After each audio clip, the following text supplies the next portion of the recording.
Кыш келип эски Талчок деп аталган төмөнкү Аларча айылында жайгашкан отун базарындагылардын иши кызуу жүрүп жаткан маал. Көмүр сатуучу түйүндөр катары менен жайгашканына карабай, тынбай келген кардарлардын аягы үзүлбөйт. Жылда эле мüşөктөп алып, анан ошол эле выгодно болот бизге.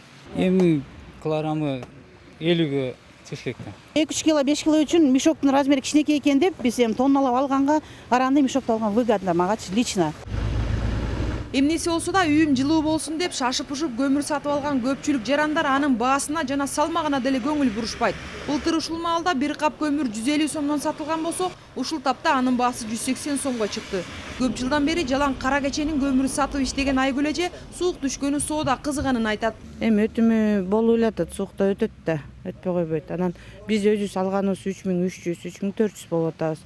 Аны мüşөктөп, бул балдарга деле рабочийлерге акча төлөп беребиз, мüşөктөрдү сатып алабыз.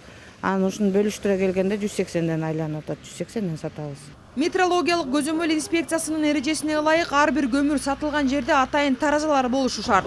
Ал эми сатуучу көмүрдү таразага тарткандан кийин көмүрдү мüşөккө салып сатабы же баштык менен береби өз иши. Бирок биздин чыгармачыл топ барган учурда бир да көмүр сатуучу жайдан таразаны көрө алган жокпуз. Шаар боюнча деген бир 56 точкаларда деген жөн эле мониторинг жасаганбыз. Текшергенге деген алар деген же патент алышпайт, стихийный сатышат, ошон үчүн деген аларды текшергенге анан деген штраф салганга мүмкүнчүлүгүбүз жок болуп атат. Метрологиялык көзөмөл кызматынын иликтөөсү учурунда бир мüşөктөгү көмүрдүн салмагы 32 килограммдан 42 килограммга чейин көмүр батаары далилденген. Ошондо көмүрдү сатып алып жатканда утулбаш үчүн тонналап эле сатып алган дурус. Биз азыр мисал катарында кара кече көмүрүнүн эң жогорку делип эсептелинген баасын алып, 1 тоннасын 3800 сомдон деп эсептеп көрөлү. 1 тонна кара кеченин көмүрүн 3800 сомго алсаңыз, демек 1 килограммы 3 сом 80 тыйындан болот. А эгерде кап менен ала турган болсоңуз, 1 кап көмүрдө 35 килограмм болот. Баасы 180 сом. Демек 1 килограммы 6 сом 30 тыйындан айланат. Ошондо кап менен 1 тонна алам десеңиз 26-27 кап аласыз. Баасы 6300 сомго барабар болот.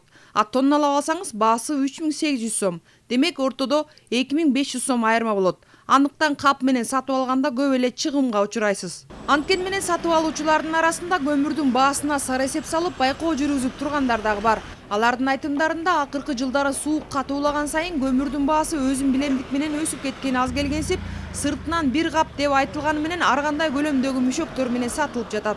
Мына бизде мамлекет болгон соң монополияга каршы күрөшүү агенттиги бар, салык орган, тим эле текшерүүчү деген толтура. Анан алар эмне кылып отурушат? Ушуну текшериш керек да. Ансыз эле кичинекей капты 1 карыш кесип салышкан.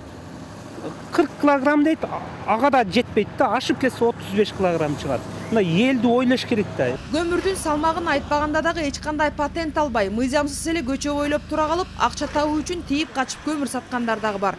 Төмөнкү Аларча аймагында болгону 12 түйүн гана патент алып иштеп жаткан болсо, калгандарынын баары мыйзамсыз иштеп жаткандар. Көчөгө ар кандай машиналар келип туруп саткандар да бар. Биз аларды колдон келсе участкалык инспекторлор менен, милиция инспекторлору менен жана өзүбүздүн айыл өкмөттүн сотрудниктери менен колдон келишинче тазалаганга аракет кылабыз, бирок бизди укушпайт. Ошентип иштеп атышат. Аларды эми кубалаганга дыйынтык жок. Биз канча кубалайбыз болбой эле бирөө кетсе бирөө келет, ушинтип көчөнү да тартып атат. Ошентип көмүр саткандар учурда өзүлөрүн өзү билип, өтүгүн төргөлүп, соода сатык жүргүзүп жатабы деген суроо жаралат. Кезегинде айыл өкмөткө дагы, метрологиялык кызматка дагы баш ийбеген көмүр сатуучуларды ким тартипке салат? Үдөмүк бойдон калууда. Айжан Омолдошова, Нуркамил Асанов, Коомдук 1 канал.